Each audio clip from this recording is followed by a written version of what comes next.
When there's a majority of Democrats in the legislature and now a Democratic governor, I think you expect to hear us say, well, he didn't do a good job and it could have been better, et cetera, et cetera.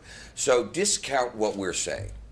Let's use Governor Malloy's measurement as to whether or not he succeeded. When he took over as governor, he indicated that we were on that new path. He said that we were going to put ourselves in a fiscal stable position. We were going to enjoy surpluses for the near future.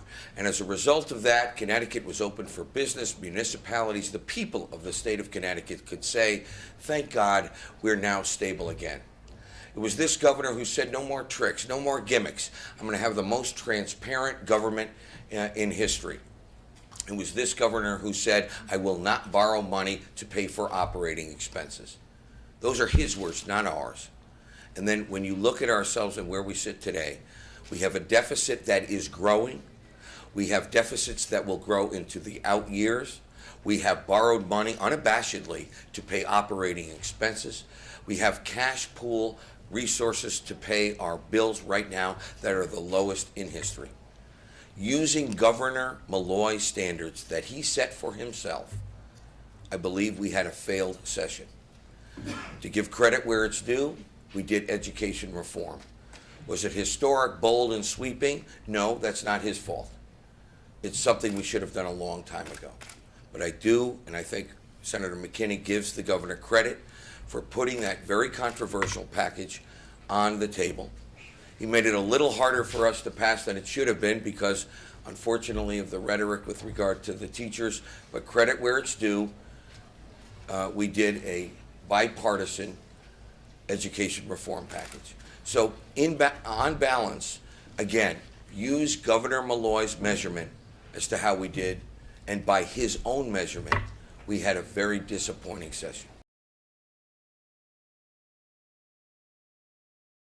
What a stark difference. A year before, he had put forth one-party rule, as John indicated.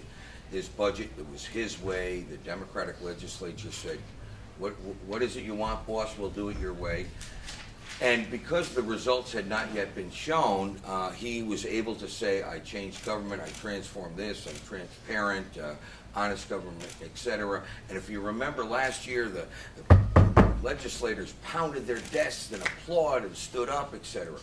A year later, the silence was deafening. There wasn't one applause. He went through his litany. In fact, I thought at the end he had to sort of speed it up a little bit because it was so obvious that even his own party wasn't buying it.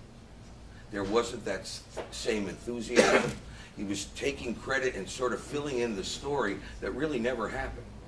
And what was so telling is even his own party and those legislators knew it. You could tell by the applause, the body language that was there. He was reading a script that really wasn't true.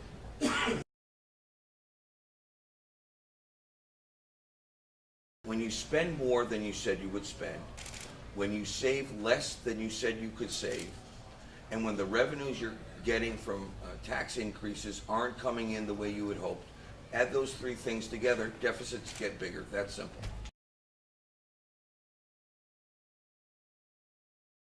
What the governor likes to do is contrast Republican governor versus Democratic governor. But what he ignores is the constant. The constant is during all that time, there's been an overwhelming majority of Democrats in the legislature. And that is the key. We've seen governor after governor, whether it was Weichert, Independent, Rowland and Rell, Republicans, and now even this governor, have to deal with a legislature that has been controlled by the Democrats for the last 34 out of, 40 years. 34 out of 40 years. So that is the constant. And this governor said, because I am of their party, I will change the way they do business. Nothing has changed. Nothing has changed. Deficits, deficit mitigation plans, fund sweeps, gimmicks, etc. Nothing has changed. So you have to really look and say, what's the constant there?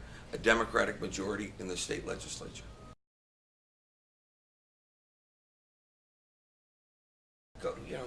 Go outside on Main Street, walk anywhere in Connecticut. Are people saying, wow, what a difference. You guys turned it around. It's a new day. It's a new dawn. Come on.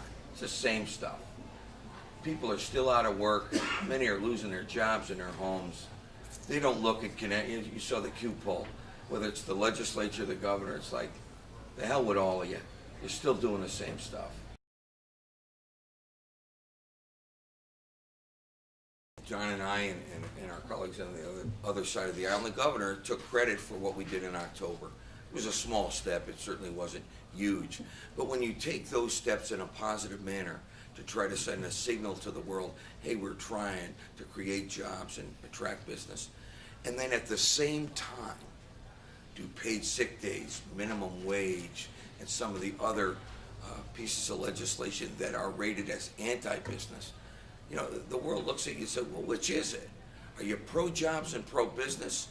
Or are you killing us here? And I think the results show, thus far, that the perception of Connecticut is the latter. We're not open for business. It's stay away, because if you come in here, we'll tax you to death. And that's cost us jobs.